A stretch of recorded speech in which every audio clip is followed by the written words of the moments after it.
So who am I speaking with? I'm Evan Lesser. I'm the Managing Director of ClearanceJobs.com. Hey, Evan, thank you so much. One of the things that was talked about here at T2 was the importance to really engage with your audience, no matter what kind of organization you are, and your organizations are, well, historically not known to be very friendly in engagement. That's correct. Yeah, I mean, especially with my audience of people with security clearance, they're traditionally, extremely security conscious, and they've been trained to actually not divulge information. So social media can be used as a tool that can actually let you, as an employer, get more familiar with the candidates, introduce yourself to them, and kind of ease their comfort level. But that actually can work for industries outside of my own. With phishing scams and spam and privacy issues being even more prevalent now than they were in the past, I think that social media, when used correctly, can actually be a way to open up yourself as a recruiter to candidates, gain their trust, get referrals, etc. Can you give me any examples of essentially companies in your industry that have done this successfully? I mean, because I know I've interviewed like the CIA, who actually is very open about discussions.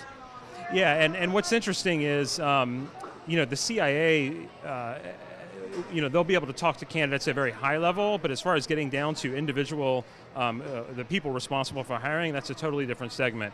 So on the ClearanceJobs.com site, we've actually integrated a network within the site, so employers can actually not just brand their company, which is pretty standard fare, but actually brand themselves. And this is something that today's sessions we're talking about in a fair amount of detail. As an employer, if you can use tools within a site or social media externally to build up your own presence and to build up your own reputation, it's something that's actually valuable, because every candidate out there, regardless of whether they have a security clearance or whether they're non-cleared, they always have worries about what type of information they're divulging to employers. So as a recruiter, if you can not just brand your company, but brand yourself as the name and the face behind that company's recruiting efforts, you do yourself a great service, because you're actually able to gain the trust of these candidates and show them that you're a real person, you're a real, live, actual person. You're not just a nameless, faceless department, and that you're someone there to network with.